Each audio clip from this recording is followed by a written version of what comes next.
Adilabad municipal కార్యాలయ సమావేశ మందిరంలో శనివారం నిర్వహించిన కౌన్సిల్ సమావేశం రసాభాసగా జరిగింది. సమావేశంలో ప్రధానంగా బల్దియా స్థలాల ఆక్రమణల అంశాన్ని కాంగ్రెస్ పార్టీ కౌన్సిలర్లు లేవనెత్తారు. విచారణ జరిపి అక్రమార్కులపై చర్యలు తీసుకొని పట్టుబట్టారు. ప్లకార్డులు పట్టుకుని నినదించారు. ఇక ఇదే అంశానికి సంబంధించి మా రీజనల్ కోఆర్డినేటర్ సత్యనారాయణ మరింత సమాచారం అందిస్తారు. ఆదిలాబాద్ పట్టణ మున్సిపల్ ఆఫీస్లో ఇప్పుడే జస్ట్ కొద్దిసేపటి క్రితం మున్సిపల్ కౌన్సిల్ సమావేశం అయితే ముగిసింది. అయితే కౌన్సిల్ సమావేశం రసాభాసగా మారిందనేటువంటి ఒక సమాచారం అంతా ఉంది. ప్రధానంగా కౌన్సిల్లో ఈరోజు మరి ఏం చర్చించారు, ఎందుకంటే ఆదిలాబాద్ పట్టణంలో అనేక మున్సిపల్ స్థలాలు కబ్జాకు గురవుతున్నటువంటి ఒక ఆరోపణల నేపథ్యంలో మరి మున్సిపల్ కౌన్సిల్ సమావేశం ఏ విధంగా జరిగిందో మనం కౌన్సిలర్ని అడిగి తెలుసుకుందాం. ఏ అంశాలు చర్చించారు? ఈరోజు ఆదిలాబాద్ సర్వసభ్య సమావేశంలో గతంలో ఎక్కడైతే సులభ్ కాంప్లెక్స్ ఉండే, అక్కడ సులభ్ కాంప్లెక్స్ జస్ట్ 6 నెలల కిందనే ఉండే అని అక్కడ, ఎందుకంటే లోపల గల్లీలో ఉండే కాబట్టి మేము కూడా అంత గుర్తించలేకపోయినాం. ఈరోజు పేపర్లో కూడా వచ్చింది. దాని మీద కొందరు కౌన్సిలర్స్, మా గౌరవ సభ్యులు కంప్లైంట్ కూడా చేయడం జరిగింది. గతంలో అక్కడ సులభ్ కాంప్లెక్స్ ఉండే, ఆ సులభ్ కాంప్లెక్స్ని పక్కకు ఉన్న రైల్వే ప్లేస్లో రైల్వే సులభ్ కాంప్లెక్స్గా మార్చేసి దాని పక్కకే నైట్ షెల్టర్ కూడా ఉండే. గతంలో మొన్న కరోనాలో కూడా చూసినప్పుడు అక్కడ సులభ్ కాంప్లెక్స్ ఉండే. 6 నెలల కింద కూడా సులభ్ కాంప్లెక్స్ ఉండే. మరి ఆ సులభ్ కాంప్లెక్స్ని డిస్మెంటల్ చేసి పక్కన ఉన్న రైల్వే ప్లేస్లో రైల్వే సులభ్ కాంప్లెక్స్ అని అక్కడ చేర్చి ఇక్కడ ఉన్న ఎల్పీ నెంబర్ 41/81 ప్లేస్లో ఆ సులభ్ కాంప్లెక్స్ ఓపెన్ స్పేస్ని తీసేసి ఆ సులభ్ కాంప్లెక్స్లో దాన్ని మొత్తానికి డిస్మెంటల్ చేసి అక్కడ నూతన కట్టడము కడుతున్నదని మా గౌరవ సభ్యుడు, మా మాజీ వైస్ చైర్మన్ గారు లేవనెత్తడం జరిగింది. ఇక్కడ ఉన్నటువంటి ఇప్పుడు సమావేశంలో మరి కౌన్సిల్ ఏం తీర్మానం చేసింది? కౌన్సిల్లో మేము ఆల్రెడీ మొదట ఈ ఇష్యూల గురించి మేము టాపిక్ తీసుకుపోతేనేమో ఫస్ట్ ఏమో ఎజెండా గురించి మాట్లాడమని చెప్పిండ్రు.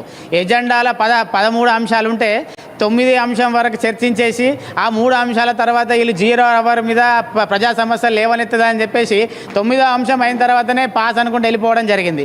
అంటే మరి ఇక్కడ ఉన్న పాలక వర్గానికి కానీ మరి అధికారులకు కానీ మరి ఆదిలాబాద్లో జరుగుతున్న సమస్యల మీద చిత్తశుద్ధి ఉన్నదా లేదా అని మేము దాన్ని క్వశ్చన్ చేస్తున్నాం. ఆ పట్టణ నడిబొడ్డు ఉన్నటువంటి ఒక సులభ్ కాంప్లెక్స్ని తీసేసి అక్రమ కట్టడం జరుగుతున్నదని చెప్పేసి కొందరు గౌరవ సభ్యులు కూడా కంప్లైంట్ చేసినప్పటికీ కూడా అంత ప్రధానమైన సమస్యని మున్సిపల్ ల్యాండ్ని అన్యాకృతమైనప్పుడు కూడా దాని గురించి చర్చించకపోవడం బాధాకరం. ఇప్పటికైనా జిల్లా కలెక్టర్ కానీ అధికారులు కానీ దీని మీద ఆదిలాబాద్లో జరుగుతున్న అక్రమాలు అన్నిటిపైన, అది ఏ వాడైనా సరే అన్ని అక్రమాలపైన నివేదిక తీసుకొని వీటన్నిటిపైన చర్యలు తీసుకోవాలని చెప్పేసి డిమాండ్ చేస్తున్నాం. మీడియా పండి, ఒక మున్సిపల్ లేఅవుట్లో ఖాళీ స్థలంగా వదిలేయబడ్డటువంటి ఒక దానిలో మరి బిల్డింగ్ పర్మిషన్ ఎలా ఇవ్వబడింది? ఇది మున్సిపాలిటీ ఆఫీసర్స్, ఇది ఒకటే కాదు, నా దగ్గర కనీసం ఒక 15 పర్మిషన్ డాక్యుమెంట్ ఉన్నాయి. వీళ్ళు ఫేక్ డాక్యుమెంట్తో వీళ్ళు పర్మిషన్ ఇచ్చారు. దాంట్లో అది కూడా మేము కలెక్టర్కి సబ్మిట్ చేస్తున్నాం. ఎందుకంటే ఇప్పుడు కూడా కౌన్సిల్ మీటింగ్లో మేము అట్లా ప్రొటెస్ట్ చేస్తే కూడా మాకు రిప్లై, నా చైర్మన్ సాబ్ది రిప్లై లేదు, నా ఆఫీసర్ది, నా కౌన్సిలర్ది. అంటే బీజేపీ బీఆర్ఎస్ కలిసి వీళ్ళు నడుస్తున్నారు. అందుకే మేము పబ్లిక్ లీడర్, పబ్లిక్ కొరకు ఈ మున్సిపాలిటీ ల్యాండ్ అంటే పబ్లిక్ ల్యాండ్, ఆ డబ్బులతోని ఏదైనా డెవలప్మెంట్ అయితే కాబట్టి చూస్తున్నాం. అందుకే ఇవాళ మీటింగ్లో మేము ప్రొటెస్ట్ చేసినాం. దాంట్లో మళ్ళా కలెక్టర్ సాబ్కి, గవర్నమెంట్ సార్కి, మా కంది శ్రీనివాస్ రెడ్డి సాబ్ దగ్గర పోయి దీనికి మేము అది డిస్మెంటల్ చేసేదాకా మేము ఇష్టపెట్టాం. ఆదిలాబాద్లో ఇంకా మస్తు ల్యాండ్ ఉన్నాయి. ఈ ఆఫీసర్స్ మీద కూడా యాక్షన్ తీసుకోమని కలెక్టర్ సాబ్కి కూడా ఇస్తాం. ఎందుకంటే ఎటువంటి డూప్లికేట్ డాక్యుమెంట్ పెట్టి వాళ్ళకి పర్మిషన్ ఇవ్వద్దు, ఇచ్చిన వాళ్ళ మీద చర్య తీసుకోవాలని అది కూడా మేము కలెక్టర్ సాబ్కి ఇస్తాం. మీరు కౌన్సిల్లో మేము ఒక పెద్ద ఇష్యూ ఆదిలాబాద్ ఇవాళ, దాంట్లో కూడా వీళ్ళు రెస్పాన్స్ ఇవ్వకపోతే దానికి మేము ఇష్టపెట్టాం. మా కంది శ్రీనివాస్ రెడ్డి ఆధ్వర్యంలో కలెక్టర్ దగ్గర పోయి దీని మీద మేము చర్య తీసుకుంటాం దాకా మేము ఇండి ఉంటాం. సాధారణంగా ఇప్పుడు ఈ జరిగినటువంటి ఒక సమావేశంలో చర్చకైతే రాలేదు, అంటే ప్రధానంగా ఉన్న సమస్యలు అయితే చర్చకు రాలేదు. మరి ఒక కౌన్సిలర్గా, ఈ ఒక ఫ్లోర్ లీడర్గా మరి ఈ సమస్యల పరిష్కారం కోసము మీరేం చేయబోతున్నారు? మేము ఇప్పటి వరకైతే మేము ఆల్రెడీ ప్రతి ఎజెండాలో కూడా, ఈ ఎజెండాలో కూడా మేము ఫస్ట్ మున్సిపల్ స్థలాల ఆక్రమణల గురించి మేము ప్రశ్నించడం జరిగింది. మరి చైర్మన్ గారు ఫస్ట్ మొదలు మీరు ఎజెండా గురించి మాట్లాడమంటారు, అందులో ఉన్నాయి చిన్న ఐటమ్స్, అయినా కూడా మేము ఎజెండా తర్వాత మాట్లాడతామంటే 13 అంశాలు ఉన్న ఎజెండాలో 10 అంశాలు మాట్లాడిన తర్వాత మిగిలిన 3 ముందు వదిలేసి ముందే ఎజెండా పాస్ అనుకుంటూ వెళ్ళిపోయినారు. మరి కోట్ల విలువైన ఆస్తులు, సుమారు నేను చెప్తున్న ఈ ఆస్తులు 200 నుంచి 300 కోట్ల రూపాయల ఆస్తులు కనుమరుగయ్యే పొజిషన్ కనబడుతున్నది.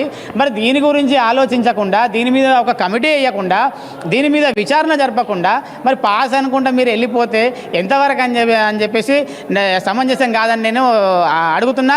దాంతోపాటు ఆదిలాబాద్ కాన్స్టిట్యున్సీలో ఉన్నటువంటి గౌరవ ఎమ్మెల్యే గారు కానీ, ఎంపీ గారు కానీ, చైర్మన్ గారు కానీ మీరు ప్రజాప్రతినిధుల హోదాలో ఉన్నారు కాబట్టి మీరు ఈ ఆస్తులను రక్షించాల్సిన బాధ్యత మీపైన ఉన్నది. కాబట్టి మీరు జిల్లా స్థాయి ఒక కమిటీని వేసి మన మున్సిపల్ స్థలాలు 40 మున్సిపల్ స్థలాలని యాజ్ ఇట్ ఈస్గా తీసుకొచ్చే ప్రయత్నం చేయాలని చెప్పేసి నేను యాజ్ ఏ కౌన్సిలర్గా నేను డిమాండ్ చేస్తున్నాను.